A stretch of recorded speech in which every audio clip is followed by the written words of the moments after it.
આગળનો બીજો દાખલો છે કે એક શહેરમાં ધરતીકંપના કારણે 5% લોકો મરી ગયા, બાકી રહેલામાંથી 10% લોકો શહેર છોડીને જતા રહ્યા, અને હવે જો 34,200 રહે છે તો પહેલાં વસ્તી કેટલી હતી એ આપણે કહેવાનું છે. તો 5% એટલે શું? તો 5% એટલે 1/20 મરી ગયા, તો મતલબ જતા રહ્યા, તો શું થયું હશે? તો આપણે એવું કહી શકીએ કે 20માંથી 19 થઈ ગઈ, 20માંથી 19 થઈ ગઈ.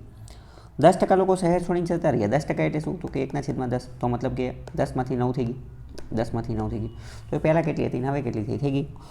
તો અહીંયા બેનો ગુણાકાર, તો 20 × 10 એટલે 200, અને 19 × 9, તો 19 × 9, તો અહીંયા ડાયરેક્ટ ગુણાકાર કરીએ, 9 × 9 = 81, 9 × 81 વધી 8, 9 × 9, 9 ને 1 10 અને 17, તો કેટલા થાય? 171.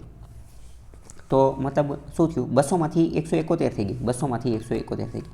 હવે આમાં એવું કહે છે કે હવે શહેરમાં 34,200 રહે છે, 34,200 રહે છે. આપણી આ જે નાની દુનિયા જે છે, આપણી આ નાની દુનિયા, એની અનુસાર કેટલા રહે છે? તો કે એની અનુસાર તો 171 રહે છે, 171 રહે છે. તો એવું કહે છે 171 નથી રહેતા, કેટલા રહે છે? 34,200 રહે છે, 34,200.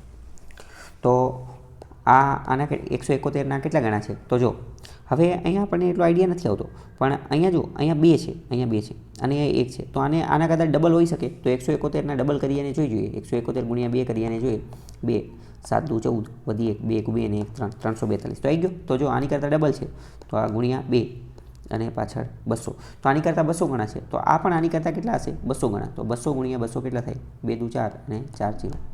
તો મતલબ કે વસ્તી પહેલાં કેટલી હશે? 40,000 જેટલી વસ્તી હશે, 40,000 વસ્તી હશે પહેલાં.